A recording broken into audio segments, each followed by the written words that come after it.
les agents rencontrent Chuck Norris dans un restaurant, puis ils voient ce qu'il y a sur son bureau.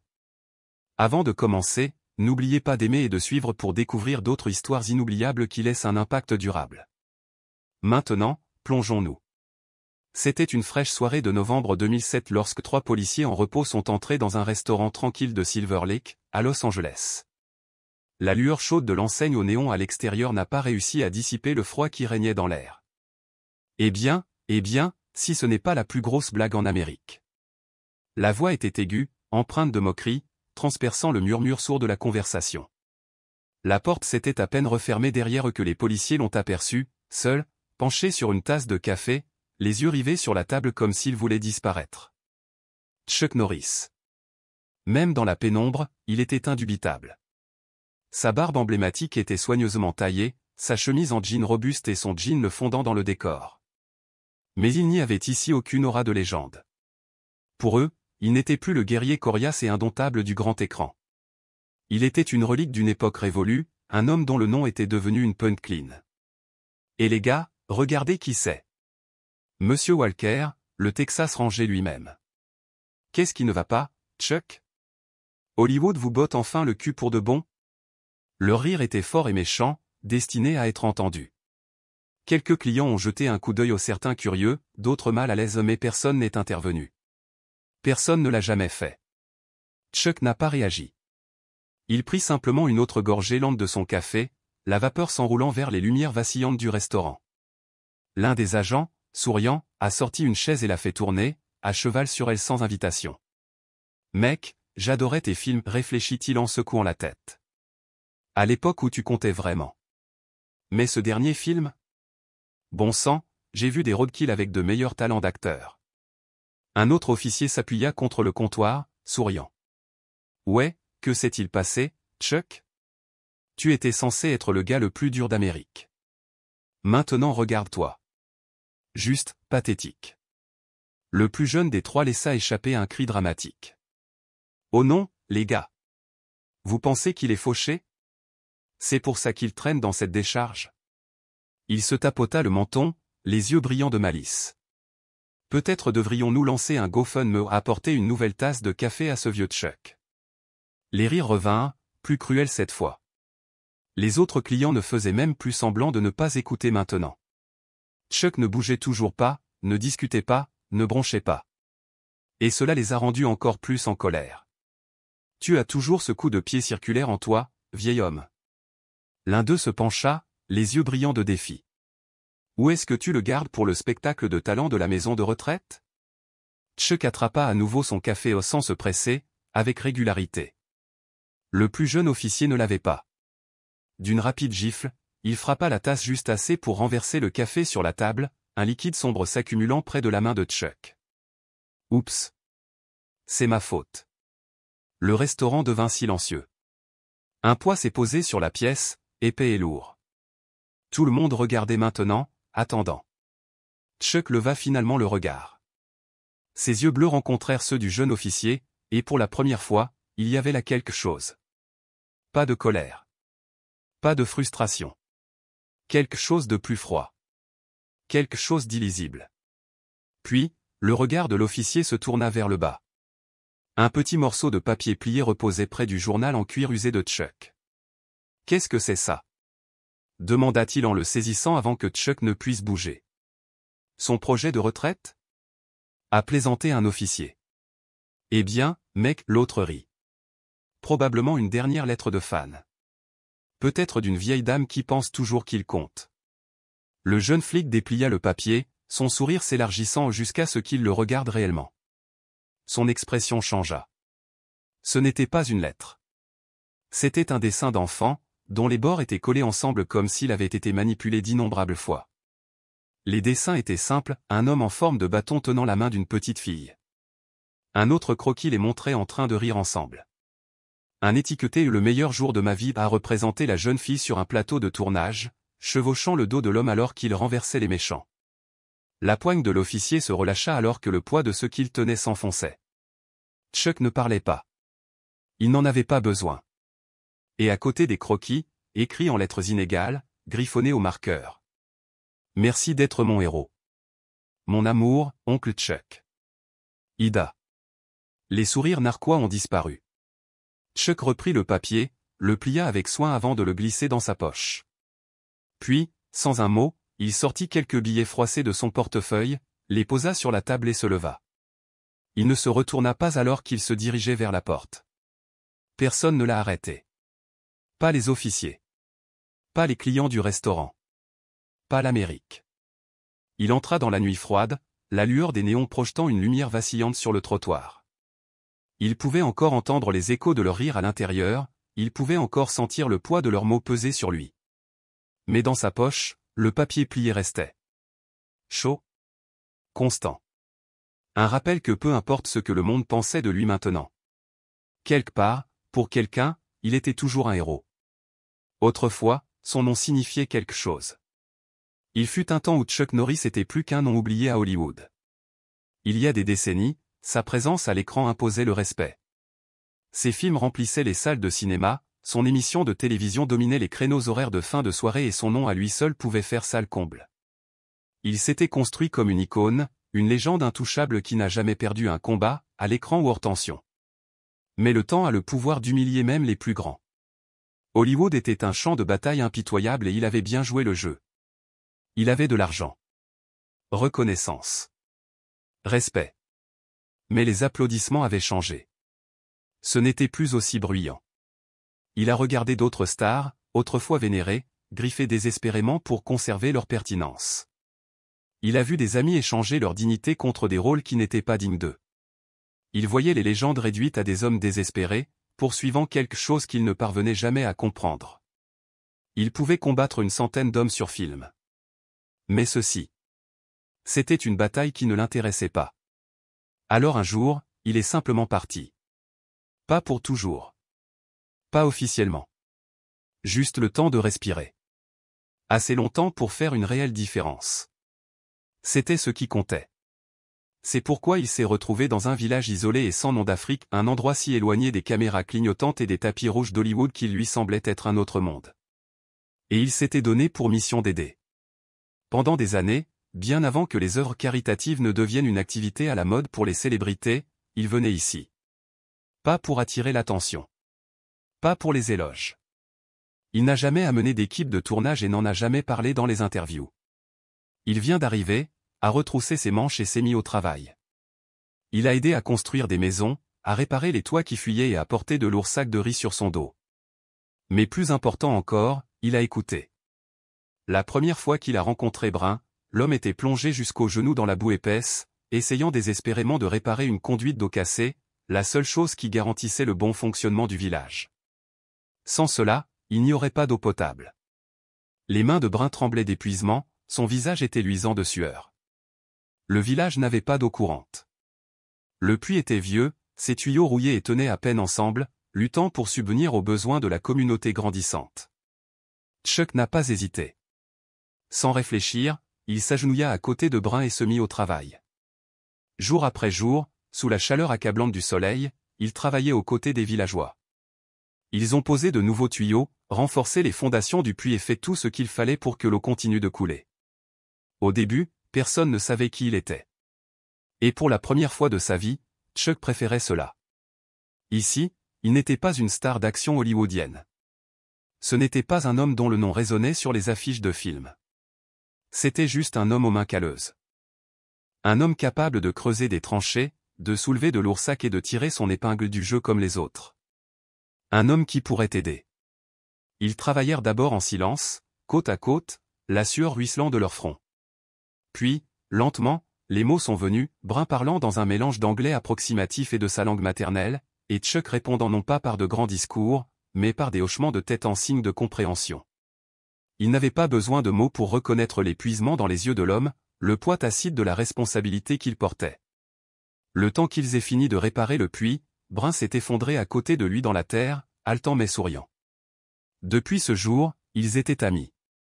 Brun était veuf et élevait seul sa fille de 6 ans. Elle s'appelait Aïda. Elle était petite pour son âge, avec des yeux brillants et curieux qui ne manquaient de rien. Elle a appris l'anglais à un rythme effréné, son jeune esprit absorbant les mots comme une éponge. Elle suivait Chuck partout, traduisant les paroles des villageois avec un empressement qui le faisait sourire. Chuck avait toujours été gentil avec les enfants, non pas parce qu'il leur parlait comme des enfants, mais parce qu'il ne le faisait pas. Un après-midi, il l'a surprise en train de gratter des formes dans la terre avec un bâton. « Tu aimes dessiner ?» demanda-t-il en s'accroupissant à côté d'elle. Elle hésita, puis fit un petit signe de tête. « Oui. » Chuck hocha la tête en retour. « Allez, alors. » Il la conduisit à ses affaires, fouillant dans son sac jusqu'à en sortir un vieux cahier et quelques crayons courts. « Essayez ça. » Eda regarda les fournitures comme s'il venait de lui remettre un coffre au trésor. Avec un profond respect, elle les prit et commença immédiatement à dessiner. Et juste comme ça, elle ne l'a jamais quitté. Elle le suivit à travers le village, bavardant dans un mélange d'anglais et de son dialecte natal, toujours impatiente de lui montrer son dernier croquis. Il lui a appris de nouveaux mots et elle les a absorbés, sa prononciation s'affinant chaque jour. Peu de temps après, elle l'appelait « Oncle Chuck ». Et Chuck, même s'il n'avait jamais prévu cela, même s'il ne s'était jamais imaginé s'est retrouvé à l'appeler « ma petite étoile ». Ils passèrent des heures ensemble, dessinant, racontant des histoires, rêvant. Elle a dessiné des images d'endroits qu'elle n'avait jamais vus, de grands immeubles, des rues animées, des choses qu'elle imaginait exister au-delà des limites poussiéreuses de son monde. Un soir, alors que le ciel brûlait de rouge avec le soleil couchant, elle leva les yeux vers lui et lui demanda « Oncle Chuck, comment est-ce là où tu vis ?» Chuck hésita. Il pensait aux villes tentaculaires, aux autoroutes sans fin, à la froideur d'Hollywood. Il pensait aux gens qui vous souriaient en face et vous déchiraient dès que vous vous détourniez. C'est différent, dit-il finalement. Pas toujours mieux. Juste différent. Eda hocha la tête pensivement, comme si elle comprenait. Peut-être qu'elle l'a fait. Ils étaient inséparables. Elle l'a aidé à mélanger le ciment lors de la reconstruction de l'école. Il lui a montré comment tenir correctement un crayon pendant qu'elle dessinait dans la terre. La nuit, sous le vaste ciel étoilé, il lui racontait des histoires de terre lointaines. Elle écoutait avec de grands yeux enchantés, ses petites mains agrippant les siennes, comme si elle avait peur que les histoires ne lui échappent. Il n'a pas réalisé à quel point il avait besoin d'elle, jusqu'à ce qu'il manque de la perdre. Brun est tombé malade. Cela a commencé par une toux, rien de plus. Puis vinrent les fièvres, qui le brûlèrent comme une traînée de poudre. Bientôt, il ne put plus quitter son lit. Chuck a tiré sur toutes les ficelles, a demandé toutes les faveurs. Il payait pour que des médecins viennent de la ville la plus proche, acheter des médicaments qui auraient dû fonctionner. Mais ce n'est pas le cas. Une nuit, alors que la faible lueur d'une lampe à huile vacillait entre eux, Brun tendit la main de Chuck. Sa poigne était faible, sa respiration superficielle. « Promets-moi, mon enfant, murmura-t-il. Chuck déglutit difficilement. Il savait déjà ce qui allait arriver. « Promets-moi que tu ne laisseras pas Eda seule. » Sa gorge se serra. « Je le promets. » Brun est décédé le lendemain. Eda a crié quand ils le lui ont dit. Elle s'accrochait au corps de son père, sanglotant si fort qu'elle pouvait à peine respirer. Elle ne pleurait pas avec des sanglots calmes et retenus. Elle a pleuré. Elle a donné un coup de pied. Elle a supplié. Non, non, non. Réveille-toi, Baba. S'il te plaît, réveille-toi. Elle le secoua comme s'il dormait seulement, comme si elle essayait assez fort, elle pourrait le ramener. Chuck s'agenouilla à côté d'elle, ses propres mains tremblant alors qu'il la prenait dans ses bras. Il est parti, chérie, sa voix se brisa. Je suis vraiment désolé. Elle frappa sa poitrine de ses petits poings, son chagrin étant brut et non filtré. Et Chuck la maintint pendant tout cela, la berçant doucement, lui murmurant des assurances dont il savait que cela ne signifiait rien. Parce qu'elle avait tout perdu. Et tout ce qu'il pouvait faire, c'était être là. Au matin, les anciens du village se sont réunis. Aïda n'avait plus de famille. Personne pour l'accueillir. Chuck l'a vu dans leurs yeux, l'acceptation silencieuse qu'elle devrait se débrouiller seule. Une enfant, seule dans un monde qui allait l'engloutir entièrement. Il n'a pas hésité. Elle vient avec moi. Des murmures se répandirent dans la foule. Les aînés fronçaient les sourcils. Un étranger emmenant un enfant, ça n'a pas été fait. L'un des hommes plus âgés secoua la tête. Elle est l'une des nôtres. Sa place est ici. Chuck baissa les yeux sur Eda. Ses petits doigts s'accrochaient aux siens. Elle ne comprenait pas chaque mot prononcé, mais elle en savait assez. Il croisa leurs regards, inébranlables. Elle appartient à quelqu'un qu'il aime. Silence. Eda renifla, le regardant avec de grands yeux suppliants. Je ne veux pas être seul. Vous n'êtes pas seul, a déclaré Chuck. Pas plus. Et elle ne l'a jamais lâché.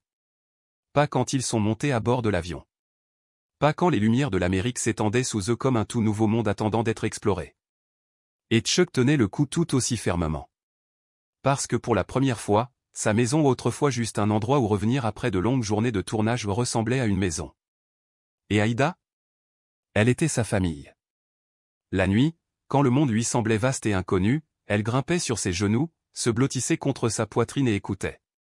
Sa voix, grave et ferme, tissait des histoires du Texas, des plateaux de tournage, des choses folles et ridicules qui se passaient dans les coulisses de ses combats. « As-tu déjà perdu » a-t-elle demandé un jour, ses yeux écarquillés fixés sur lui, débordant de curiosité. Chuck gloussa, le son chaleureux et entendu. Pas si les caméras tournaient. Elle rit alors de ce rire éclatant et spontané qui lui fit serrer la poitrine. Pendant un moment, j'ai eu l'impression que rien ne pouvait les atteindre. Dans leur propre petit monde, enveloppés dans la chaleur de leur lien, le reste, les attentes, le bruit n'avaient pas d'importance. Mais le monde n'était pas tendre. Et l'Amérique, et surtout cette Amérique, était encore plus cruelle. Cela a commencé comme un murmure sous la surface. Des regards de côté. Hésitation là où il y avait eu autrefois de l'admiration. Chuck s'était attendu à une certaine résistance, mais il n'avait pas prévu l'ampleur du vitriol. Lorsque la nouvelle est tombée au Chuck Norris, la star d'action, l'icône américaine, avait adopté une fille noire originaire d'Afrique, la réaction a été rapide et impitoyable. Les gros titres étaient coupants. Les débats radiophoniques en ont fait un spectacle. Pourquoi accueillerait-il un animal errant? Chuck Norris se réveille, quelle est la prochaine étape? Une autre élite hollywoodienne, désespérée de vouloir signaler la vertu. Les paroles les plus dures sont venues de ceux qui l'avaient autrefois idolâtré. Les fans qui avaient passé des années à l'acclamer crachent désormais son nom avec mépris. Il avait été leur symbole de force, le dur à cuire de l'Amérique. Et maintenant, ils l'ont traité de traître. Il s'est retourné contre son propre peuple. Parmi tous les enfants qu'il aurait pu aider, il a choisi une fille noire? Je suppose qu'il n'est pas aussi dur qu'on le pensait. Chuck avait vu la guerre. Il avait participé à des bagarres dans des bars, dévisagé des hommes mal intentionnés, reçu des coups qui briseraient des hommes inférieurs. Mais rien n'avait jamais frappé pareillement. Il a arrêté de regarder les informations et a éteint la radio. Mais même alors, il les a trouvés. De la façon dont les gens hésitaient avant de lui parler. Dans les murmures qui s'éteignaient lorsqu'il entrait dans une pièce. Dans le changement subtil mais indéniable du regard du monde sur lui. Il pouvait le gérer. Qu'ils disent ce qu'ils veulent. Mais Ida, elle n'était qu'une enfant. Elle ne comprenait pas pourquoi des étrangers les regardaient fixement lorsqu'ils marchaient dans la rue, pourquoi les voisins qui faisaient signe de la main détournaient désormais le regard, pourquoi des messages démolés et haineux apparaissaient sur leur porte d'entrée.